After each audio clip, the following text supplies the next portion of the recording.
About the life and times of Juanita Nielsen. I would also like to start by acknowledging the traditional owners of this land, the Eora Nation, and pay my respects to their elders past and present. The story of Juanita Nielsen is described in many ways. It's one of the country's most baffling mysteries, an unsolved whodunit, a cold case, a story of police cover-ups and organized crime, a tale of a wealthy heiress, and a story of a newspaper publisher who campaigned against inappropriate development and corruption. As I delved deeper into the story of Juanita Nielsen, who disappeared on the 4th of July, about 36 years ago, never to be found, and declared murdered some years after that, I feel that the inscription on her memorial in South Head Cemetery in Sydney really encapsulates and captures very succinctly what her life was about. It reads, "A courageous journalist who vigorously fought for the rights of others and the preservation of heritage homes through her newspaper, Now." Juanita Nielsen's fight for social justice began in the early 1960s. Yes, she was born an heiress, a granddaughter of a multimillionaire, Mark Foy, the founder and owner of the famous department store, Mark Foy's, which was in Liverpool Street from, I think, the early 1900s till about 1980.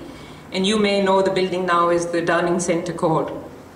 Mark Foy also built the Hydro Majestic Hotel in the Blue Mountains. This old money entitled Juanita Nielsen to a 50-cent share in the big business and an avenue to become a shareholder activist. She opposed a takeover bid of Mark Foy's by a competing retailer and started a resistance shareholder movement. And no doubt she was fighting for her own career because she did work in Mark Foy's and she was trying to get a fair value for the business. But above all, she was fighting to protect the careers of long-term workers who would lose their jobs if the takeover bid went ahead. She did not back down in this bid to save 350 workers, even when her father threatened to disinherit her if she didn't stop the opposing takeover. Peter Rees, in his book entitled Killing Juanita, A True Story of Murder and Corruption, credits her with the reawakening of political action and grassroots level movement in Sydney, and providing the impetus for the Green Band movements that started in the 1970s in Sydney and then across Australia, a movement which was started by the Builders Labourers Federation.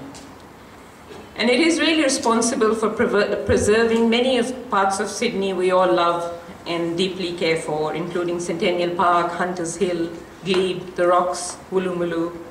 And this was often done in strong opposition from developers and even the New South Wales state government. At the same time, Juanita Nielsen was battling to preserve her own local environment in Victoria Street, in and around the infamous King's Cross. This was also one of the sites which was later part of the Green Bands movement in 1974 and 1975. In the 1970s, it was an era of huge economic growth in Sydney. There was big money being poured into construction and building.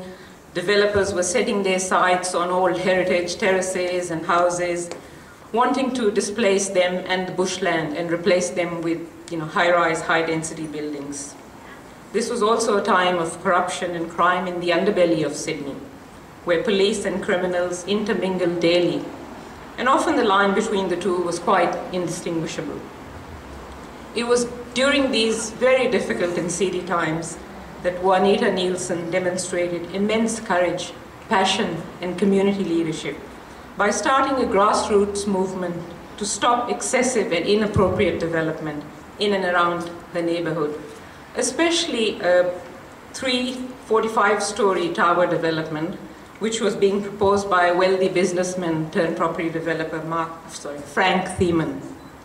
She was opposed to these high-rise developments, not only for the preservation of the historic value of those particular terrace houses that would be demolished in that suburb, but because it would mean the eviction of workers, the old and the underprivileged, as prices would rise, and there were no plans to offer low-cost, affordable or social housing.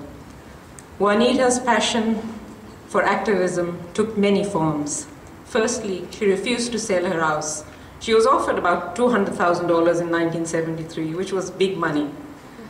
She also formed the Victoria Street Ratepayers Association and joined the Woolloomooloo Residents Action Groups, which were opposed to these developments. But mainly, her advocacy was through her newspaper Now, which she had actually bought from Reverend Ted Knopfs of the Wayside Chapel. And this is what really worried the rich developers. In her paper, she wrote about the need to preserve Victoria Street. She supported residents' action groups in her editorials. And she also provided information which she could access from the City of Sydney, because she was a journalist, and then put it together in a newspaper. Through her paper, she also urged the public to enroll and vote for the local government elections, so they could actually have influence on decisions that were made about their particular localities and neighborhoods. This really helped amalgamate community action and later placed green bans on such projects in Victoria Street. Frank Thiemann was losing big money, up to $3,000 a day, due to the project delays as a result of the protest actions initiated and fueled by Nielsen. The financial pressure was building, and something had to be done. In the end, Juanita Nielsen paid the ultimate price, her life, for standing strong on what she believed in, the right of citizens to have a say in how their neighborhood is developed, the rights of low-income earners, especially singles, widows, widowers, unmarried people, young people, single migrants, to not be squeezed out of their chosen environment, and for the preservation of heritage. She was only 38 years old when she disappeared. Her body has never been found. No one has yet been prosecuted for her murder. In many ways, the issues Juanita Nielsen was campaigning on more than 3 decades ago are similar to the ones that we are grappling with at this moment: opposing the privatization of public assets, supporting rights of workers, opposing developments which are not sustainable. Many of the community actions against inappropriate development are happening in my neighborhood. These include coal seam gas drilling in St. Peter's, high-density high-rises in Erskineville, Green Square, and Redfern. For far too long, decisions have been unfairly influenced by greedy vested interests and big business, pushing for financial gains at the cost of local communities, natural environments, and in this case, of Juanita Nielsen, even a young life. We really need to shift this power base and reset our socio-political compass in a direction which acknowledges the legitimacy of a wider group of voices that includes citizens, individuals, workers, activists, and for them to be able to do this without fear or favor. Our systems of governance need to be reshaped to ensure that policies are developed with a shared purpose and trust, using collective decision-making processes, not the dominance of powerful interest group pluralism. This is what differentiates collaborative, democratic, consensus-based decision-making from the polarized, adversarial political landscape we find ourselves in the midst of at the moment.